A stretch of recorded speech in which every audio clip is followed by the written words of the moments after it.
Yo, what is going on, everyone? My name is Nick, or the Notorious Fantasy, and in today's video, me and Tyler are going to be talking about Week 9 trade targets, as well as guys to be trading away before Week 9 of the 2020 fantasy football season. Real quick, before we get into it, I want to ask that if you guys could please leave a comment down below and tell us what to do with this spot that we typically upload on Tuesdays or Wednesdays and talk about what you want us to talk about, because trade videos are probably going to be relevant because most people's trade deadlines are probably coming up either this week or next week. So let us know down below. And while you're down there, please make sure to hit that subscribe button down below. So Tyler, do you have anything to say here before we get into the tradeaways and trade fours for this week?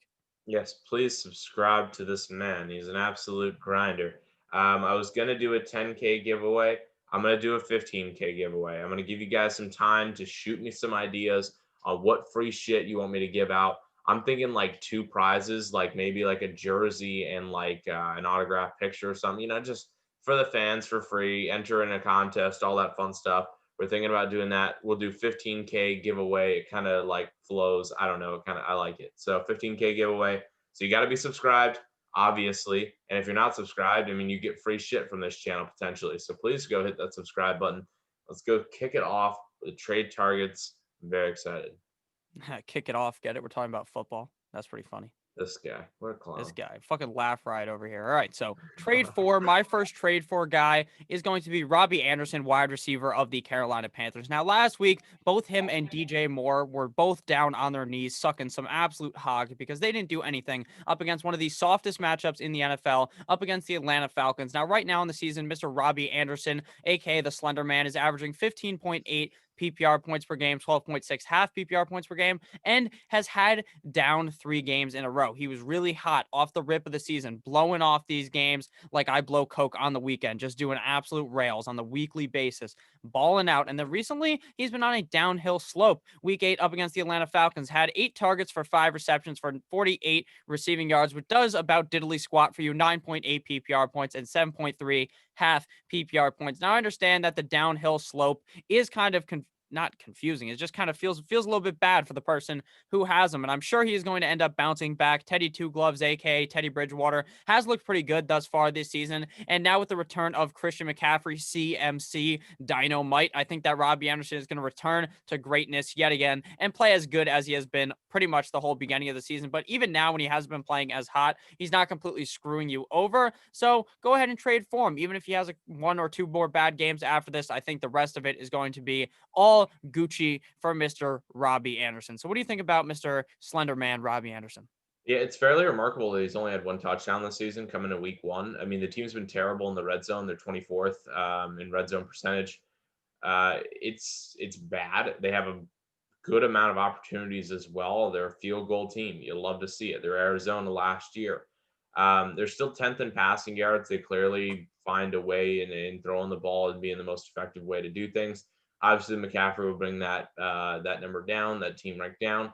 But I'm not really too concerned off of Robbie Anderson. He's faced some fairly elite competition already.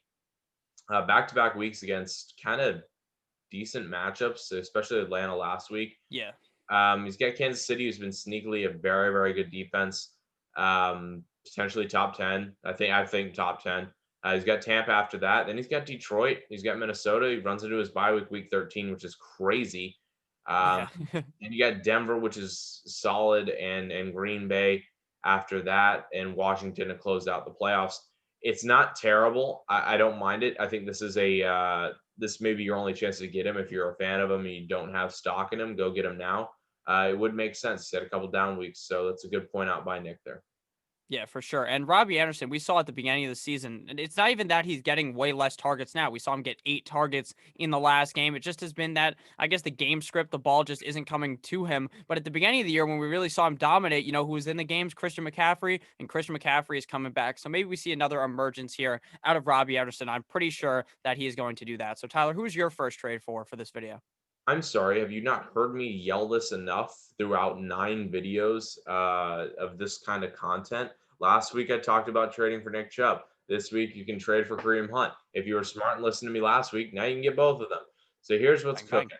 Here's what's cooking. Good looking. All right, they've got their bye week this week after a rough week 8 against your Vegas Raiders.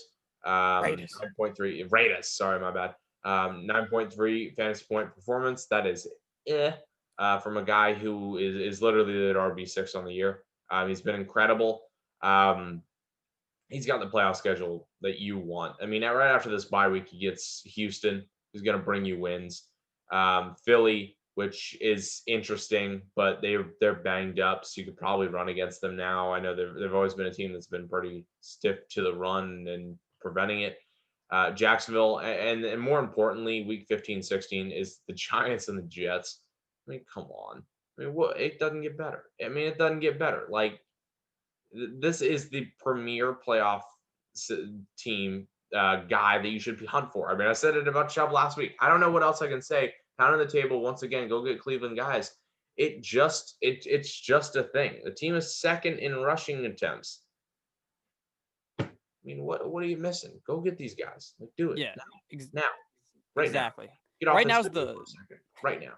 Right now is the perfect time as well because, like you said, they're on a bye this week, and Chubb is coming back. So people are going to be like, "Oh no, I don't want to get Kareem Hunt now." Meanwhile, Kareem Hunt is going to absolutely slap the shit out of your opponent when you throw him into your lineup. I understand he had a down week last week, but I expect him to be on the up and up. Like you said, again, he's on one of the most run-heavy teams in the NFL. I thought that coming into the season, it was pretty obvious with Kevin Stefanski being their head coach, who ran the ball so much in Minnesota last year. So it should have been very clear that this was going to happen, and it has been happening. And this Browns team might be the most confusing team to understand because they are a very good record team, but they're like the worst team with a high record, but they also could win any game. Last week, they probably could have won that game had it not have been the weirdest weather I've ever seen in my life, where it was raining, it was snowing, it was slippery, sleddery, it was windy. It was all these words that you used to describe a shit tier game. So I don't know. I think Kareem Hunt's going to be very good. I still believe in him. I was actually going to put him on my list, but I figured you were to talk about him, so there was no reason to even add him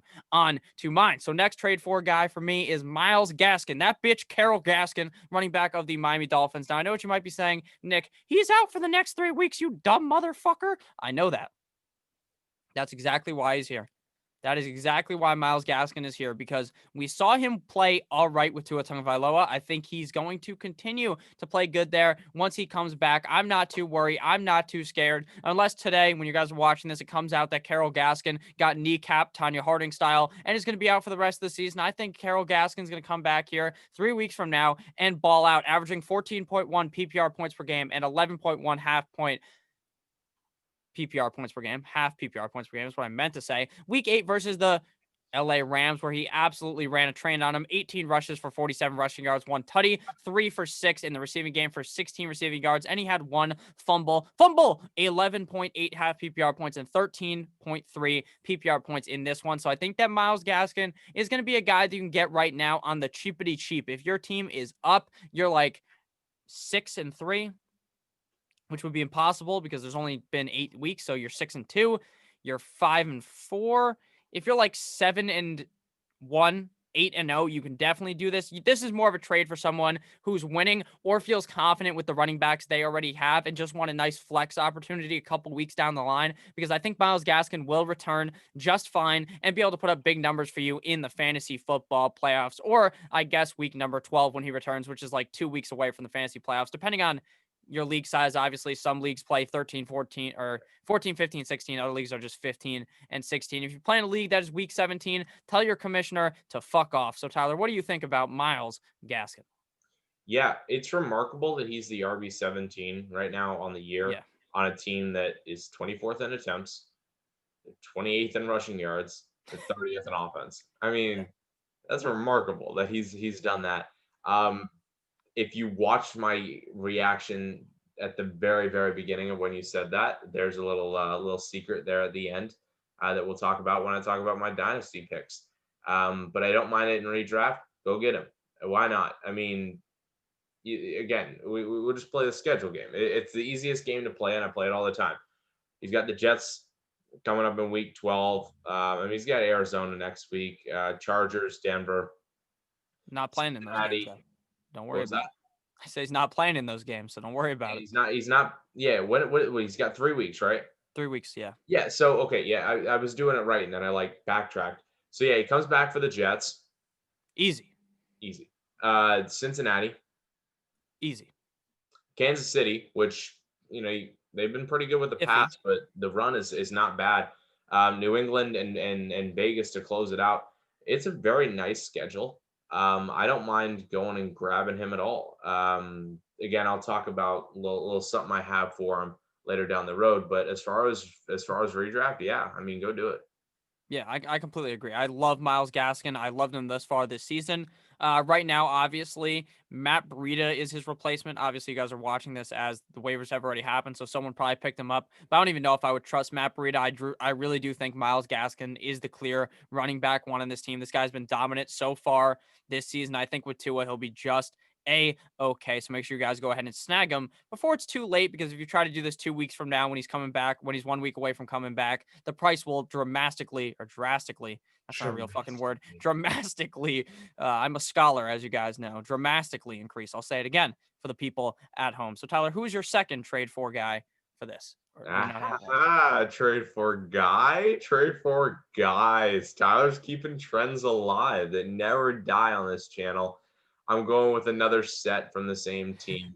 A nice set. That's what you want in life, guys, is a good set. Nice rack. My gosh, the guy that gets racked. Oh, here's a couple guys that gets racked. Justin Jefferson and Adam Thielen, and they both had terrible Bang games. bang. And I really can't say it's on them. It's on the fact that Dalvin Cook decided, hey, I hate Green Bay and I want to like destroy them for no reason. So he did that. Under 6 point performance for both of them, 5.7 to be exact for Thielen, 5.6 for Jefferson. So clearly Thielen's the alpha. No, I'm kidding. The team came off their bye week, and this is what you got out of them. I will say that bye week is a slight leverage point. If like someone has a bad game and then a bye week, or a bye week and then a bad game, you tend to get upset because that's honestly 2 straight weeks that you get thrown away. These are pretty solid wide receivers to you that have been very, very consistent throughout the entire season so far. And while the team really isn't focused on passing the ball 32nd in passing attempts, they still find a way to get going. And these two receivers have been fantastic all year.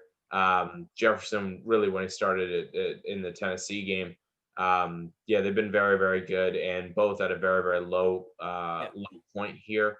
I will warn you, though, Detroit's this upcoming week, and they're probably going to smash that team into the dirt.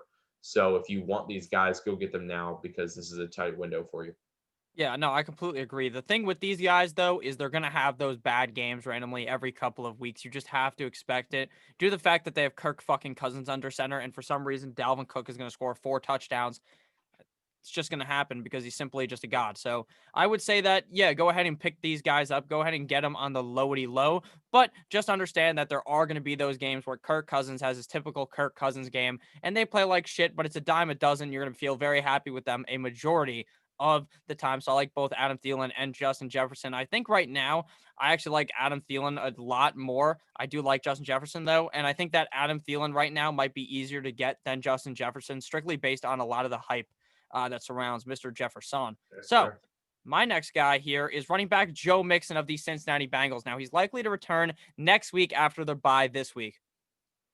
Which, notice, this is something we really like to do in all these trade target videos. We're talking about guys that are coming off of buys or coming off of injuries that you try to get on the cheap before everyone else realizes, holy shit, this guy's going to be back, or holy shit, he's already back. I need to get him. So he's averaging 16.6 PPR points per game and averaging 14.8 half PPR points per game. His last game, week 6, up against the Indianapolis Colts, he rushed the ball 18 times for 54 yards, 1 tutty, 2 for 3 in the receiving game, and then 15 receiving yards, 14.9 PPR points, and 13.9 half PPR points. Now, he's not necessarily that guy that he was up against whoever it was when he dropped a 40-point game where he just absolutely took a dump right on their chest and wrote his name. He signed Joe Mixon on their chest with the dump, and then he blew his load all over it too. It was a nice surprise there. So Joe Mixon has been pretty safe thus far this season, aside from obviously the beginning of the season where he was playing like absolute dick. He's looked pretty good, and the Cincinnati team looks so much better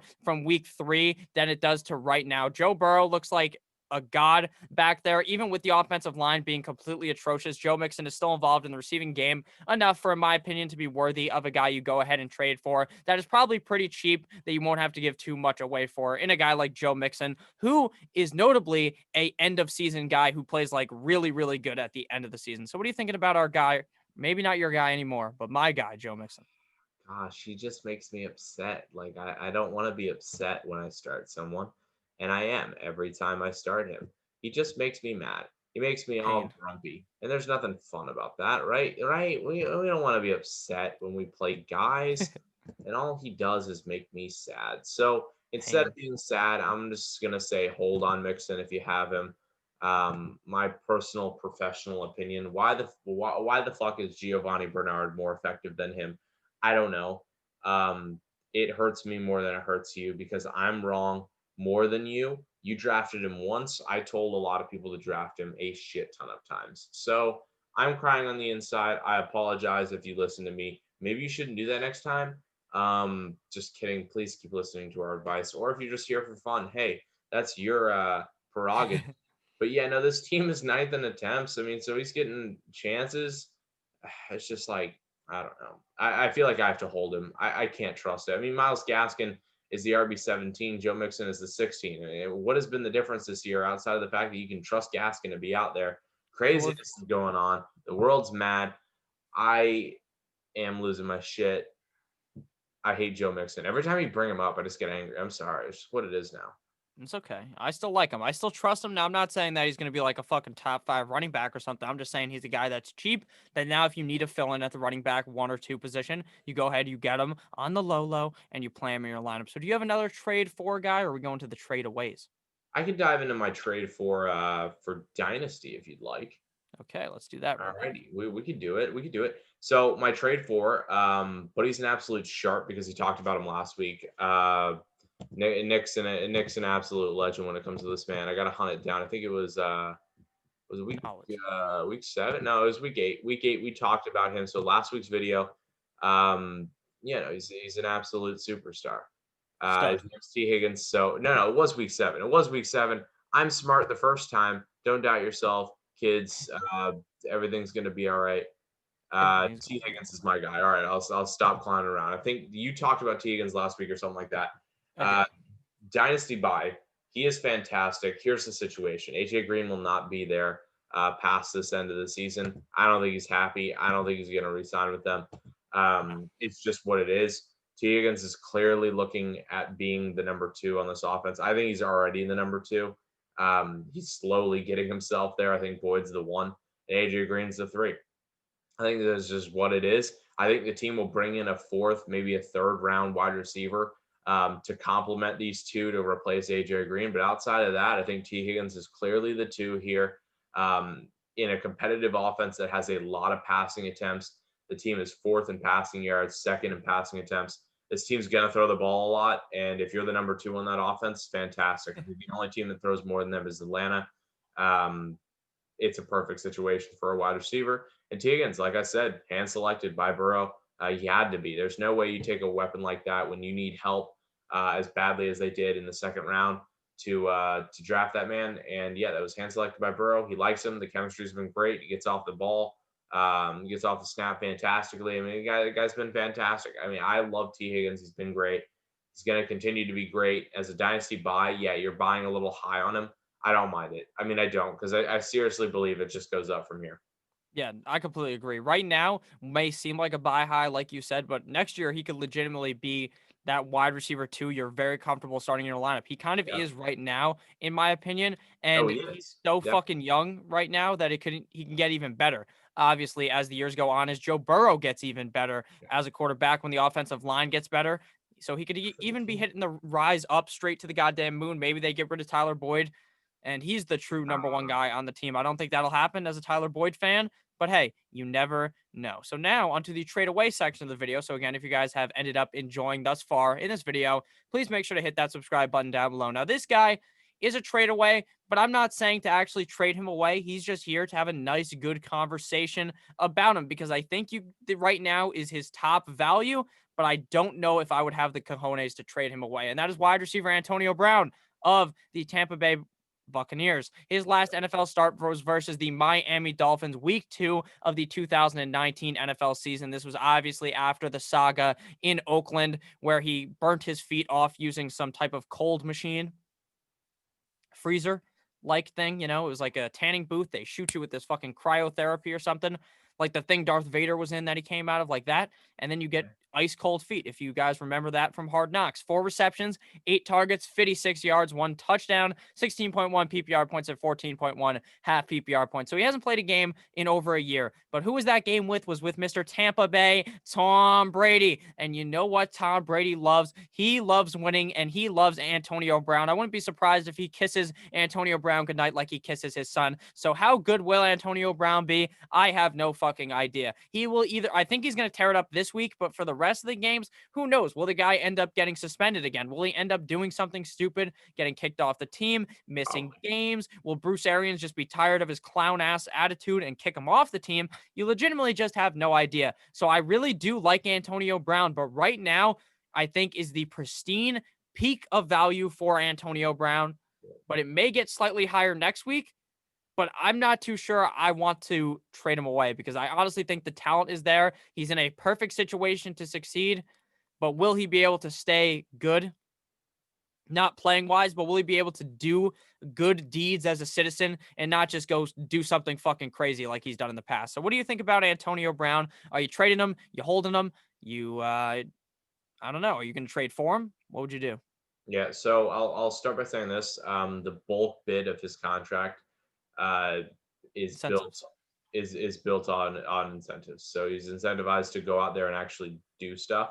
If he wants to make money, wow, what a world! You have to Whole lot of actually money. you got to show up to make bank. All right, well, hey, everyone's world's a little different. Mine's just a fantasy world, fantasy football. Yeah, so I'm not really huge on Brown. I think you have a chance to move off of him. Godwin comes back next week as well, so you're gonna have Godwin. You're gonna have Evans. You still have Yeah. Gronk now, which is just a growing chemistry with Brady again. That's been resparked. So it's like, I mean, he's like the fourth guy, and sometimes even the running backs get involved as well. Like, I don't know. I just think I don't really want a piece of it. If I can move a piece and him for a guy is going to be more consistent, then I do it. I think even if it burns you, it can't burn you that bad. If it doesn't burn you and nothing comes out of it, I think you still have value to trade him away. Go ahead and trade him away. Smart pick there, Nick. Yeah, I think he's also a guy like you just hold if you're not getting any gauge of value from him. But because I wouldn't just trade him for some used fucking condom of a player. But if you can get someone pretty decent in a package deal, like Tyler said, that's what I'm really looking to do when I trade away Mr. A Bizzle, Mr. Whole Lot of Money, Mr. Antonio Brown. So Tyler, who's your first trade away guy of the video? Jared Cook. Sure, Yeah. Cook.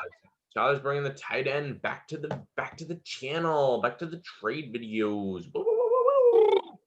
Yeah, so I don't know really how much I love this, but I think if you just needed a more consistent tight end, I'd do it. The results of the past 3 weeks, throw a bye week in there, so past 4 weeks, have really just been a result of there being really no other options, and Jared Cook has just been kind of the default. He's got touchdowns the past 3 games. He really only looks good when he's getting touchdowns. I mean, yeah, the situation looks fine right now, but when Michael Thomas and Emmanuel Sanders come back, it's like it's just Yeah. getting obviously there's no deadline moves. Nothing happened to grow or add a weapon or lose one. Yeah. This just kind of just seems unsustainable. When those two come back, I mean Thomas and Sanders, it's just like I couldn't see Cook really putting up these numbers. So that's really why I'm saying it. How much value you can get out of it? Maybe not that much.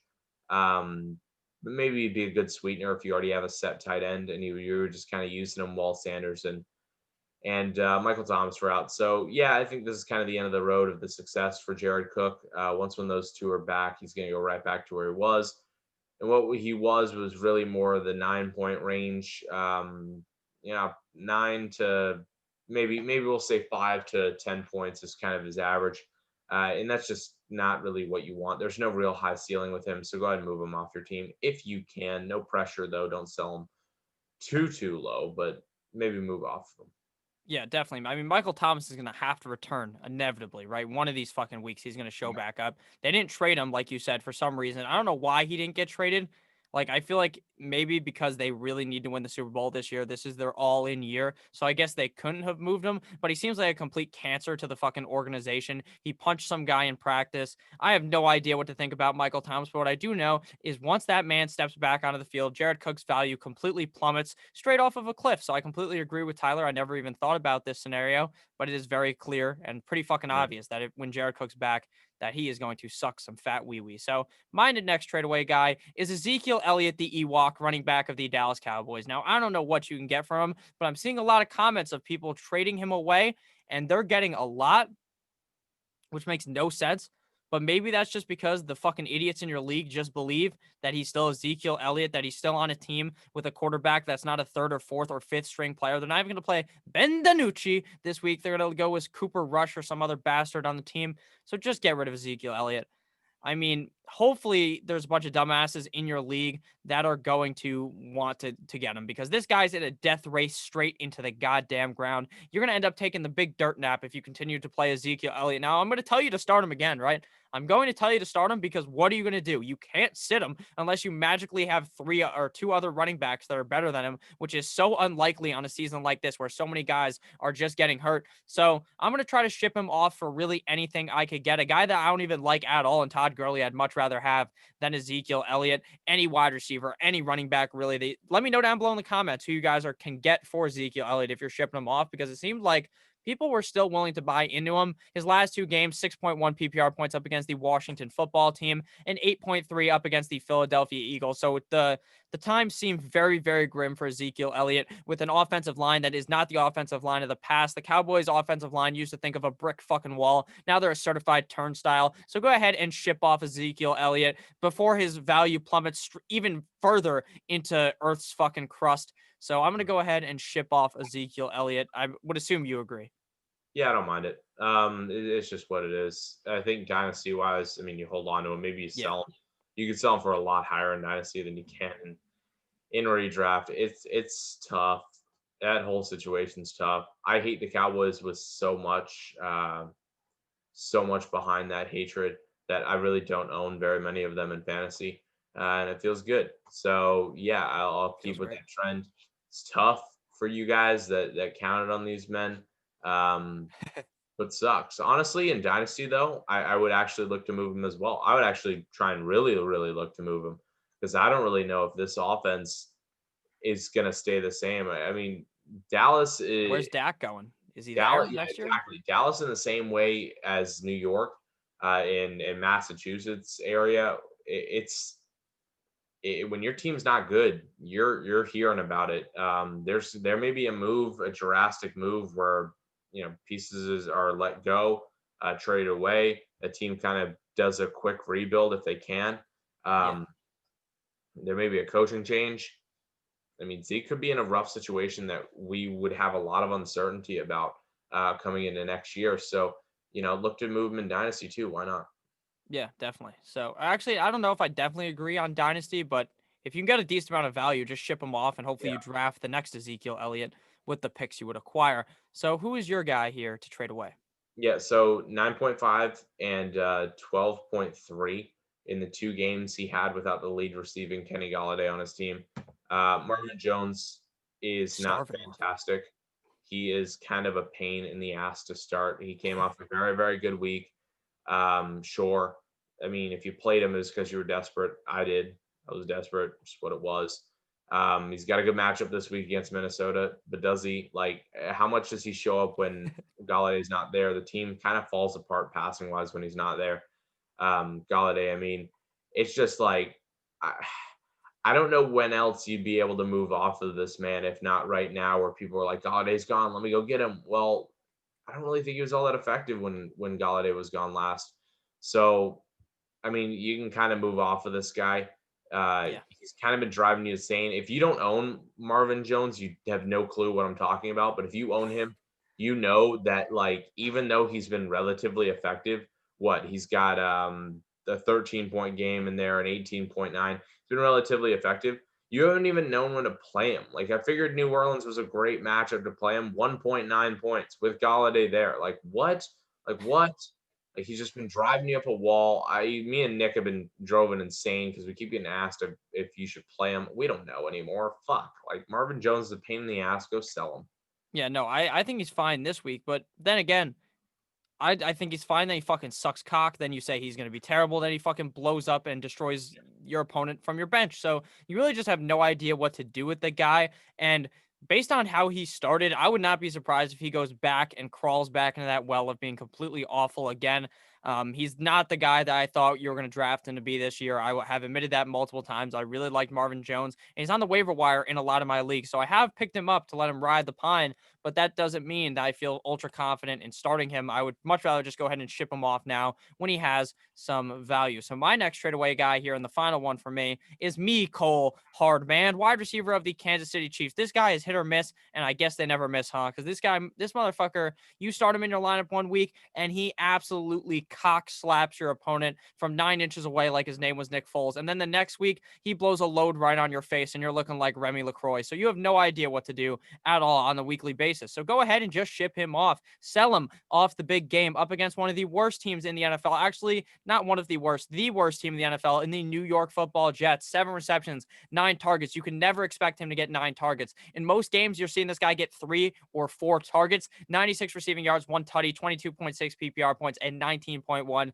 half PPR points. Do not buy in to Mecole Hardman. This guy is, as they would say in Star Wars, is a fucking trap. Do not keep Mecole Hardman. Get him away before it's too late, because all he is in your lineup is a guy you play in the flex, and he either is a firecracker, lights it up, or plays completely dick for you. So go ahead and ship off Mr. Mecole Hardman. And plus, Sammy Watkins is coming back. If not, he's already back, and he's going to be more healthy as the weeks go on. So I really have not even the slightest want to have Mecole Hardman in my lineup. So what do you think about Mr. Mecole Hardman? Yeah, I mean, you're trading him away because Watkins and all that shit, but he's like Marvin Jones. When do you play these guys? Like you ask us, our guess is as good as yours at this point. I don't know when to play these guys. It's crazy. I hate having those people on my bench. Ship them away, whatever you can, even if it's for a ball of bags. Ball of bags. Wow, A bag of balls. Yeah, it's I would just love a bag of balls, I bet. Fucking weirdos, guys. oh, Jesus, bag of balls. I'm sorry. The All shit's right. falling apart over. Don't worry about it. He's just like Marvin Jones, though. It's just concern. Yeah, the offense is good. Pain. Yeah, Marvin Jones' offensive passing wise is good. It's just inconsistencies, and you don't know when they're going to hit. You don't know when to play them. So why even have them on your team at all? Ship them away. I don't mind it. All right. So do you have another guy here, or are we Yes, heading out? sir. My Sir. dynasty sell. So don't hate me here. It's a dynasty sell for a reason. I'll just list them off. Pain. 2 first-round picks, 2 second-round picks. One of those first and one of those seconds are going to be very early. A third, 2 fourths, 2 sixths, and a seventh. It's Miami Dolphins draft picks in 2021. This Pain. team defensively looks really, really good. They look really, really good. The team is 30th in offense, though, however. Got to take that on the chin. What they need some offensive line help, and they need threats. They need weapons because, listen, Preston Williams is not a real 2. I think that we've confirmed that. This team doesn't actually have a real 3 either. Kind of just a bunch of mediocre options. Isaiah Ford was traded away. He wasn't good. Like, he just wasn't No, I solid don't for think he you. was good either, but I mean, better than what else we have. I mean, except for Antonio Callaway now going to be starting for the Dolphins. Maybe he's good. Yeah. Antonio Callaway. Isn't that his name? Something Callaway from the Browns. Now he's on the Dolphins. Got suspended for like That's smoking right. crack or something. Now he's playing. That's right. That's right. An ex-Gator. I do actually he was pretty good for us. But anyways, my point it being they're gonna go trade for weapons.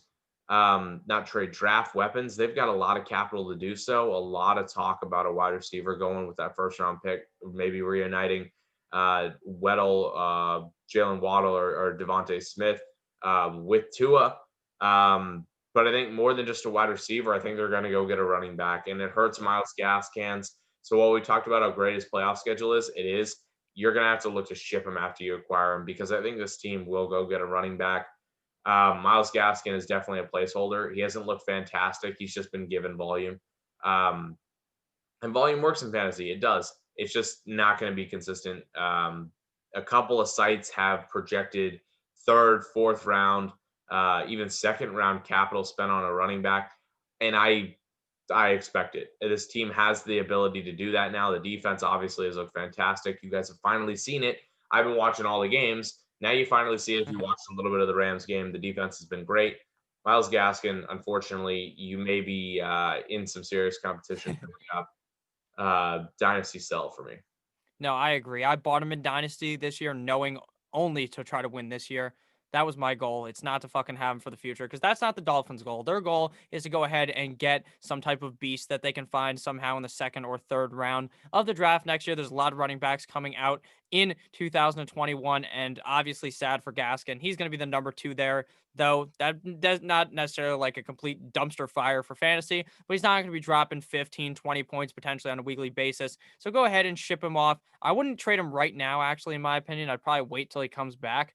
But maybe if you find a buyer now that's trying to win now, kind of like we talked about earlier, when you're trying to win now, you're a guy that's dominating right now. A couple weeks from now, you play Miles Gaskin, you dominate, you win your fucking league. That's what they're happy about. So go ahead and ship him to that guy. Go ahead and put him on the trade block over there in Dynasty and see all the people crawl in there and try to get some of your Carol Gaskins. So Tyler, do you have anything to add here before we skedaddle away from this? Good.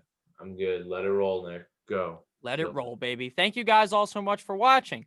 I hope that you guys had a great time today on Wednesday. I will see you beautiful bastards with wide receiver. Start or sits at like 1 or 2 o'clock. I have class until 12:15. Going to record right after I finish class. Want to have a great rest of your guys' day. And I'll see you beautiful bastards next week in the trade target video. Again, make sure you let us know what to do after like week 10, maybe week 11. I don't know how far most leagues go do their trade thing for. So we probably have like another video or 2 left in the tank. Then we got to figure something else to do. So have a great rest of your guys' day. I'd really appreciate it if you guys hit the subscribe button at Tyler Moss NFL on Twitter, the Sporter site. Have a great rest of your guys' day. Good boy.